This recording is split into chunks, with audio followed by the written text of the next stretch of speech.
They called them monsters. They said I should fear them, hate them, avoid them. From the earliest days of my childhood, I was told stories of danger, of violence, of chaos. And always, the villains in those stories carried the same label, Palestinian. I believed it, without question. Like a child believes the sky is blue and the sun rises in the east. But everything changed the moment I saw the truth with my own eyes. I didn't find terrorists. I didn't find hatred. I found the kind of strength, peace, and love that shattered everything I thought I knew. And it made me a Muslim. I wasn't searching for God, not really. I was searching for a justification, for my anger, my confusion, my inherited prejudice. I wanted to see the enemy. I wanted to confirm what I had always been told, that they were savages, uncivilized, dangerous. But the streets I walked in Gaza weren't filled with violence. They were filled with mothers holding their children's hands, with young men fixing broken walls and sweeping rubble from the roads, not because they were paid to, but because it was their home, because they still believed in something I had lost long ago. Hope. I saw children laughing while bombs fell in the distance. I saw a boy, no older than my nephew, clutching a torn Qur'an, whispering prayers over the body of his father. I asked him, "Why are you still praying?" He looked up at me, tears drying on his cheeks, and said, "Because Allah never leaves us." That moment tore through me. I had seen resilience before. I had seen people survive pain. But this was different. This wasn't just survival. It was spiritual clarity. It was submission not to oppression, but to a higher truth. I met an old man named Yusuf. His house had been destroyed 3 times. He rebuilt it 3 times. When I asked him how he found the strength, he smiled and said, "My house is not this building. My home is in the remembrance of Allah." I remember that night clearly. I couldn't sleep. I laid awake thinking about his words, about the smile on his face, about the way he had invited me, a stranger, a skeptic, a foreigner, into his shattered home and shared his last piece of bread with me. I had never known hospitality like that.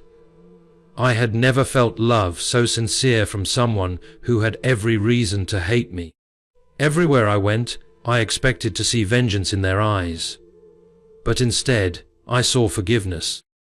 I saw women making tea for neighbors whose sons had died. I saw men sharing prayers instead of political speeches. I saw unity in the face of division, compassion in the face of cruelty. And the more I looked, the more I began to understand these people weren't just holding on to their faith. They were being held by it. Islam wasn't just a religion to them. It was their lifeline, their identity, their strength. I remember sitting in a small masjid during Maghrib prayer. The walls were cracked. The lights flickered, but the sound of the adhan, pure, echoing, timeless, moved something deep inside me. I didn't understand all the words, but I understood the feeling. I understood that this was the call of something greater. The Imam's voice trembled with emotion as he recited verses from the Qur'an, and the men around me cried, not from weakness, but from reverence. I had never felt God like that before. Not in my churches, not in my books, not in my moments of doubt, but in that moment I felt Him. Days passed. My assumptions crumbled. My pride was shattered. I sat with mothers who buried their sons and still said, "Alhamdulillah." I sat with fathers who had no jobs, no homes, and still found reasons to thank God. I asked one man, "Don't you ever question why this is happening to you?" He shook his head gently and said, "This life is a test. Jannah is the reward. We are patient, and Allah sees everything. That kind of faith. I had never encountered anything like it. It was unbreakable. It was beautiful.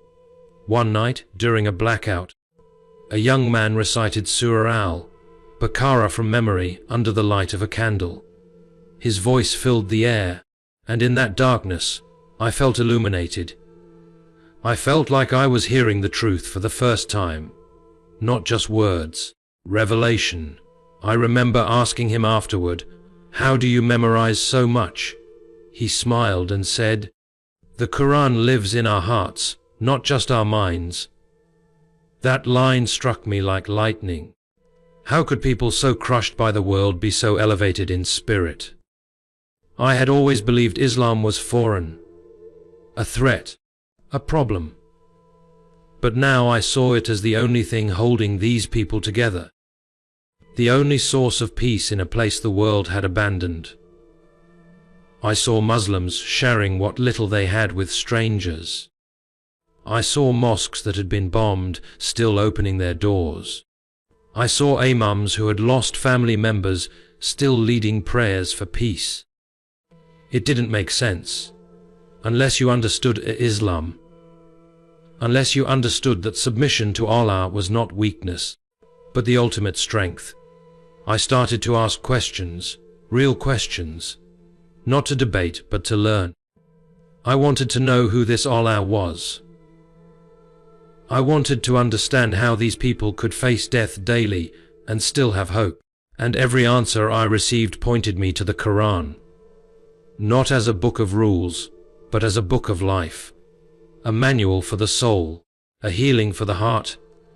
I read verses that spoke to my brokenness, to my confusion, to my longing, and I cried, because I felt like I had been blind my whole life. The day I took my Shahada, I wasn't in a mosque. I wasn't surrounded by scholars. I was sitting on the floor of a destroyed school with 3 Palestinian brothers, one of whom had lost his leg to a drone strike. He held my hand and said, "Say it when you're ready. There's no pressure. Just open your heart." And I said it. Ashhadu an la ilaha illallah, wa ashhadu anna Muhammadur Rasulullah. My heart exploded with peace. I wasn't just changing religion. I was returning to something I didn't even know I was missing. They called them terrorists, but what I saw were believers, warriors of faith, giants of patience, oceans of mercy. They taught me what it means to truly rely on God. They showed me that Islam is not about violence. It's about love, discipline, dignity. I saw Islam not through books or lectures, but through the lives of those who live it under siege, every single day, without ever turning away from their Lord. And now, when I hear the word Palestinian, I don't think of fear. I think of the woman who kissed my forehead and made dua for my guidance. I think of the man who gave me his only blanket. I think of the boy who recited Quran beside the rubble of his school. I think of strength. I think of honor. I think of Islam. And I remember that it was through their struggle, their faith, and their love that I found the truth. I came to Gaza expecting to see terrorists, but what I saw made me a Muslim. You're aiming for a natural, cinematic storytelling flow like a viral YouTube video, so we avoid breaks or headings. It keeps the viewer emotionally engaged from start to finish.